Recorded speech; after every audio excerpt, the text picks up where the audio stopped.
Cântăm o candelă aprinsă pentru picioarele și pașii mei. E o lumină cu lumea prestinsă, pe care mea voi gândul noi.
Tatălui și Fiului și a Sfântului Duh. Amin. Tatăl nostru care ești în ceruri, sfințească-se numele Tău, vie împărăția Ta, facă-se voia Ta, precum în cer, așa și pe pământ. Pâinea noastră cea de toate zilele, dă-ne nouă astăzi și ne iartă nouă greșalele noastre, precum și noi iertăm greșiților noștri și nu ne duce pe noi în ispită, ci ne izbăvește Tu de tot ceea ce este rău și viclean. Prea bunul și scumpul nostru, Dumnezeu, Mântuitor și Mângâietor, venim și în seara aceasta înaintea Ta, Doamne, din acest loc, acest buchet și acest mănânchi de suflete, Doamne. Și am vrea ca toți, într-o inimă și într-o simțire, să ne înălțăm cu inimile noastre, cu simțirile noastre, cu glasurile noastre înspre Tine. Și mai întâi de orice, să-ți mulțumim. Să-ți mulțumim pentru bunătatea Ta, pentru purtarea Ta de grijă, pentru îndurarea Ta, Doamne, pentru tot ceea ce Tu ne dai zi de zi, pentru tot ceea ce ne-ai dat și astăzi, pentru belșugul de har, pentru frumusețea din cântări, pentru Duhul din vorbire, din mărturisire, Doamne, pentru gingășia poeziilor, pentru tot, pentru fiecare lacrimă, Doamne, pentru fiecare suspin înălțat în sus, noi îți mulțumim. Îți mulțumim că în seara aceasta, Doamne, prin această scumpă și binecuvântată lucrare în care Tu ne-ai trimis, ne găsim la Pechea, ne găsim în acest loc, împreună cu frații noștri, Doamne. Și îți mulțumim că Tu ne-ai ales pe noi, aceste suflete tinere, Doamne, să ne naștem, Doamne, în această sfântă lucrare și ne-ai smuls din viara acestei lumi, din aceste păcate, Doamne, din acest întuneric și ne-ai pus aici, în locul acesta, plin de lumină, de iubire, de căldură, ca să-ți putem sluji Ție. De aceea te rugăm să cobori și pe mai departe în mijlocul nostru și să rămâi în mijlocul nostru prin Duhul Tău cel Sfânt. Să ne sfințești starea noastră, cântările care am vrea să le înălțăm, să fie, Doamne, așa cum Tu le vrea. Să poți sta cu drag în mijlocul nostru, Doamne, și te rugăm prin versuri, Doamne, să ne umpli Tu inimile noastre de pace, de liniște, să mângâi inimile noastre și să cobori Tu, Doamne, și iubirea Ta și liniștirea Ta să rămână peste fiecare dintre noi. Ca din acest loc, fiecare dintre noi, Doamne, să ne putem întoarce ca la mișul, Doamne, mai zidiți spre casele noastre. Încă o dată îți mulțumim pentru această lucrare, pentru Sfinții noștri înaintași, pentru orice pildă vrednică, Doamne, pentru orice urmă luminoasă care ne-au lăsat-o ei. Binecuvintează-ne și pe noi, generația tânără, și ajută-ne și pe noi, privind la ei, Doamne, să le călcăm frumos pe urme și să putem merge așa după ei spre veșnicie. Încă o dată te chemăm în mijlocul nostru să ne sfințești, să ne binecuvântezi cum stăm înaintea Ta și ajută-ne Tu ca prin toate și din toate, Doamne, să nu uităm de jertfa crucii Tale, să nu uităm că prin ea am fost răscumpărați și doar că să rămânem, Doamne, în prejurul crucii, în prejurul jertfei Tale, Doamne, suntem păziți și suntem feriți de toate aceste lucruri nepotrivite, Doamne, care se întâmplă în jurul nostru. De aceea, fii cu noi, izbăvește-ne Tu, călăuzește-ne Tu și ajută-ne ca, mergând mereu după Tine, să putem ajunge și noi în Canaanul cel ceresc. Te binecuvântăm și Te slăvim pentru toate, Stăpânul și Dumnezeu nostru. Îți aduce mulțumire și recunoștință și slavă de acum și până în veci de veci. Amin. Aceasta-mi și rugăciunea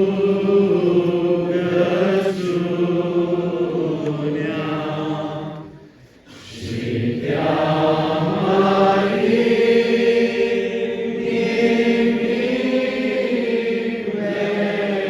mereu, să nu te părăsesc pe Tine.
cruci steag, când veți putea pătrunde, când genunchiați pentru Hristos, întreaga omenire, să ajungem toți în mai frumos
Căci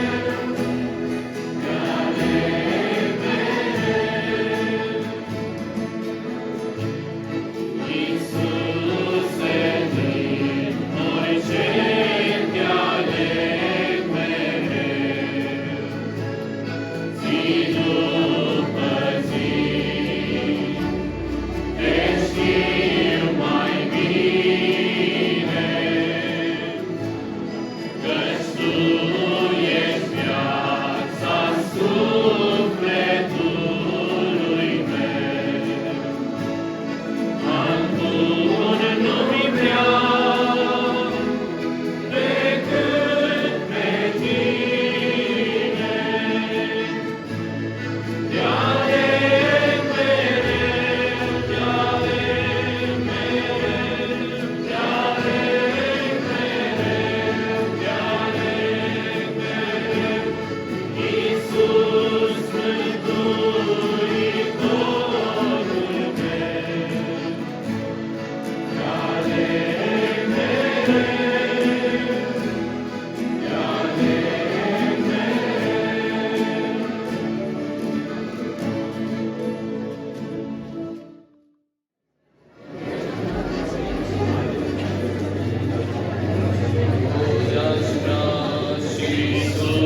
Corul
slavă Tatălui și Fiului și Sfântului Duh. Amin. Tatăl nostru care ești în ceruri, sfințească-se numele Tău, vie împărăția Ta, facă-se în voia Ta, precum în cer, așa și pe pământ. Pâinea noastră, cea de toate zilele, dă-ne nouă astăzi și ne iartă nouă greșalele noastre, precum și noi iertăm greșiților noștri. Nu ne duce pe noi într-o cale de ispită și ne izbăvește de cel rău și viclean. Prea bunul nostru, Mântuitor și prieten al tinereților noastre, Doamne. Venim, o Doamne, și la acest sfârșit de zi, o Doamne. Plecați pe genunchii inimii noastre, Doamne. Plin de recunoștință în fața măririi Tale, Doamne. Să-ți mulțumim pentru toată purtarea Ta de grijă pe care Tu ți-ai arătat-o față de fiecare dintre noi în clipa și în ceasul acesta, Doamne. Îți mulțumim. Îți mulțumim, Tată Sfinte, că ne-ai purtat pașii vieților noastre, Doamne, până în clipa și în ceasul acesta, Doamne. Îți mulțumim că ne-ai ocrotit pe drumul, Doamne. Îți mulțumim că ne-ai strâns, Doamne, la oaltă aici, la peche, o Doamne, cu atâtea suflete dragi, Doamne. Și îți mulțumim, o Doamne, că Tu ai pus foc, Doamne, și în adunare, Doamne, și în cântarea aceasta de după adunare, Doamne. Îți mulțumim, o Doamne, pentru strângerea la oaltă, Doamne. Te rugăm, o Doamne, să lucrezi Tu la inimile noastre, Doamne. Să ne ajuți, Doamne, să putem fi, Doamne, mai plini de Tine, Doamne, din zi în zi, Doamne. Noi să Te rugăm să faci, Doamne, ca tot ceea ce s-a făcut aici, Doamne, să fie spre mântuirea sufletelor noastre, Doamne. Îți mulțumim, Doamne, pentru scumpa revedere, Doamne, cu frații noștri, Doamne, de peste întreg întinsul pământului acesta, Doamne, și din țară, Doamne, și de peste hotare, Doamne. Îți mulțumim, Doamne, că Tu încă ne mai lași, Doamne, astfel de clipe, Doamne, cerești, Doamne, în care să ne apropiem mai mult de Tine, Doamne. Îți mulțumim, Doamne, pentru fiecare suflet, Doamne, care a călcat astăzi, Doamne, pragul acestei case de adunare, Doamne. Îți mulțumim, Doamne, pentru frații care ne-au primit, Doamne. Îți mulțumim, Doamne, pentru cuvântul vestit, Doamne, pentru lacrimile vărsate, Doamne. Și îți mulțumim, Doamne, că Tu niciodată nu rămâi dator, Doamne, ci mereu îți împlinești făgăduință, Doamne, că acolo unde sunt doi sau trei adunați în numele Tău, Doamne, vei fi și Tu, Doamne. Îți mulțumim, Doamne, pentru vremea și vremurile în care trăim, Doamne, de pace, Doamne. Îți mulțumim că încă ne mai putem strânge, Doamne, și că mai putem lăuda numele Tău, Doamne. Dar Te rugăm, Doamne, să veghezi cu mine asupra noastră, Doamne. Ajută-ne, Doamne, să ne iubim unii pe alții, Doamne. Ajută-ne, Doamne, să ținem unii la alții, Doamne. Și să nu ne împărțim, Doamne, încete, Doamne, căci vrăjmașul, Doamne, așa poate să ne abată mai ușor de la calea Ta, Doamne. Ajută-ne, Doamne, să strângem rândurile, Doamne. Ajută-ne, Doamne, să fim cu adevărat în tineret al Tău, predați Ție, Doamne, și să nu aplecăm urechea în stânga sau în dreapta, Doamne, ci să ținem drumul, așa cum Tu ni l-ai arătat prin Sfinții noștri înaintași, Doamne. Îți mulțumim pentru Părintele Iosif, pentru fratele Traian, pentru fratele Marini și pentru toți frații înaintași, Doamne, care s-au pus cu totul în slujba Ta, Doamne. O, Doamne, acum când vine rândul nostru, Doamne, celor tineri, Doamne, Te rugăm să ne ajut să fim cu adevărat copiii Tăi, Doamne, să putem fi sinceri, Doamne, și cu un cuget curat, Doamne. Și Tu, Doamne, în nevinovăția cugetului curat, Doamne, să ne călăuzești, Doamne, pe cărarea aceasta, Doamne, să nu ne abatem nici la stânga și nici la dreapta. Doamne, și să-Ți mulțumim pentru tot ceea ce ne-ai dăruit în ziua aceasta, Doamne, pentru tot ceea ce ne vei mai dărui de aici înainte, Doamne. Te rugăm să binecuvântezi, Doamne, tot ceea ce va urma, Doamne, să binecuvântezi întoarcerea noastră spre casă, Doamne, să binecuvântezi, Doamne, și pe frații care rămân aici la pecă, Doamne, să-i binecuvântezi, Doamne, cu tot ceea ce știi Tu că ei au nevoie, Doamne, ca să rămână credincioși și ascultători de Tine, Doamne. Și același lucru Te rugăm și pentru cei care plecăm, Doamne, acolo unde vom merge, Doamne, la casele noastre, Doamne, în adunările noastre, Doamne. Ajută-ne, Doamne, să putem duce de bucurie pe care am aflat pe aici, Doamne. De toate și pentru toate îți mulțumim, Doamne, și ne credințăm în brațul purtării Tale de grijă, Doamne. Și Te rugăm, Doamne, să ne păzești Tu, Doamne, și să rămâi cu noi că ce este seara, Doamne, ca să-ți putem slăvi, Doamne, și să binecuvântăm numele Tău cel Sfânt și Scump, al Tatălui, al Fiului și al Sfântului Duh. Amin. Ajută-mi să-ți Rămâi aproape.